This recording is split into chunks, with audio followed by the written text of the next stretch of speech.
This is my first video I'm posting about me and why I started my business after Ever After Shoes. So please bear with me, and do note that there is a trigger warning because I will touch on my mental health. So if suicidal thoughts or personality disorders or depression is really triggering for you, I wouldn't recommend that you watch the rest of this video.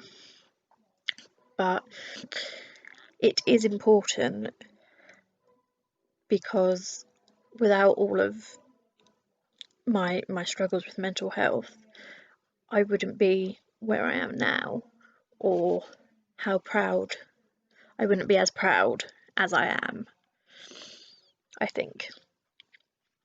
Anyway, so I suppose I'll start by saying that fairy tales and comic books have been my favourite thing. It's formed most of my personality, to be honest. They've always given me confidence to be who I am.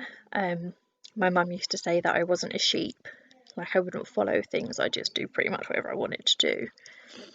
And a lot of my self-soothing activities were watching old Disney movies, listening to musicals like Cats and Les Miserables. It was a way for me to express myself without actually expressing myself through words.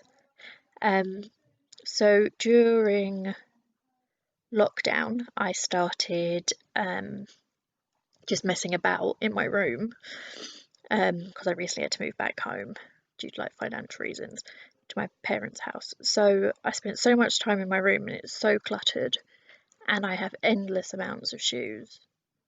Ridiculous amounts. I mean, I'm pretty sure Jimmy Choo would kill me. But so as I was fiddling around, I found like some old boots that I don't really wear anymore, and I had nothing else to do, so I searched for my old paint set, acrylic paints I think it was, and decided to paint them blue. And then I thought, well, blue's a bit boring. You can get blue shoes anywhere, so I thought, ooh, glitter, because everything is better with glitter on it, personally. But so I decided just to draw with like a crayon, a snowflake, well, a corner of a snowflake, and then just covered it in glitter. As much glitter as I think poor that Mod Podge could cope with, which is a brand of glue for like create like arts and crafts and stuff. And I decided I'd post it online, and I was genuinely taken back by how many people were commenting and were so lovely about them. And someone messaged me on Facebook and was like, "Oh, how can I get them?" And I was like, "Oh, like I made them myself. I didn't get them from anywhere." And she said, "Oh, well, like, do you think you could do it my daughter's 16th birthday, and she'd like really love something like that?" And I was like, "Well, I can make another one. Like, shouldn't take me that long."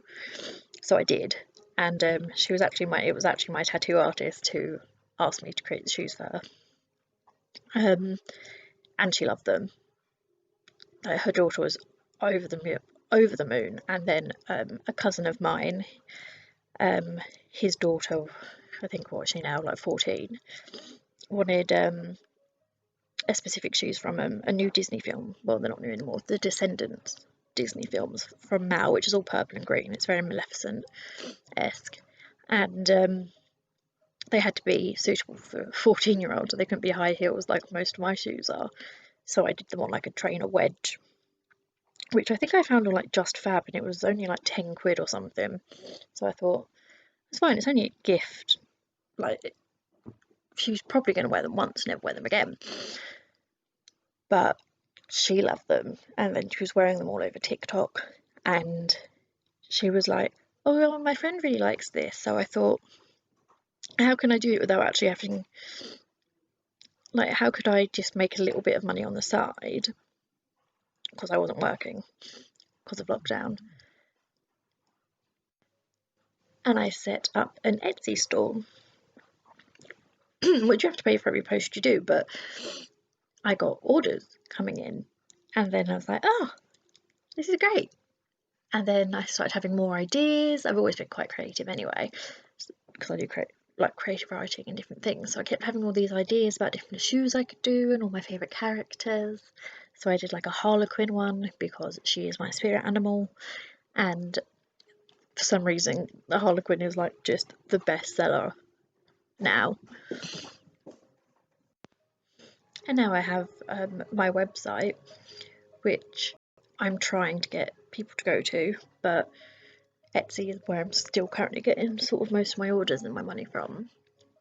And it's so good for my mental health. I have struggled with depression and anxiety, and recently been diagnosed with BPD, which is borderline personality disorder.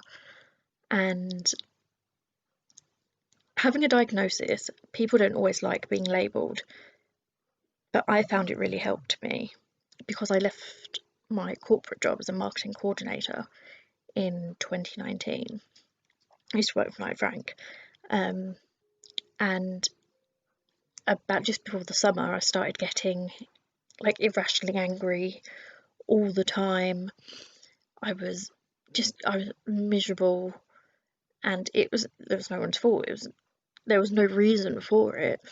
And I was talking to my psychiatrist, who I've had since I was about 17, and I was just talking to her, and she was like, "Oh, maybe you should. There's like this intensive program at the Nightingale Hospital in Marylebone.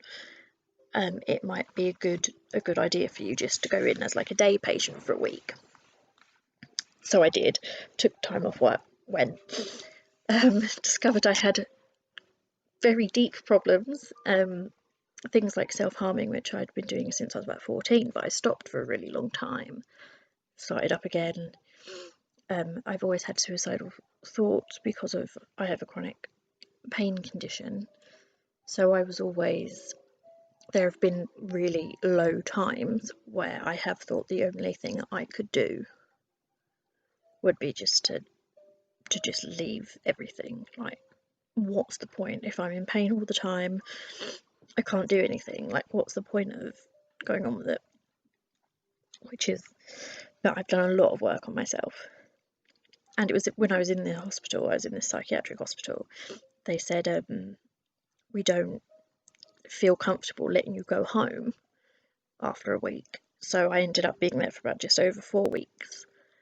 And it was during that time I really sort of realised that I'm trying to be too much for everyone. I was trying to make everyone happy. I was trying to be my best self, that, I thought people had like really serious problems. They'd been abused, they'd all these traumas. And I was like, oh yes, I'm in pain a lot of the time, but I've got a job, I had a partner, I had my flat, and it was like, there's no reason for me to be so low. Like, I'm taking resources away from people who genuinely need it, and that's sort of pathetic. But that was just my self-sabotaging thoughts. But it was there I decided I needed to work for myself, and so I did. And lockdown just gave me sort of a jumping off point for that. No pun intended. But yeah, I love it, and I love the creations I come up with and the characters. I mean, every single pair means something to me. Every character I choose to make a shoe inspired by is really close to my heart. But yeah, there's not really much else I can say about me, or about my little after over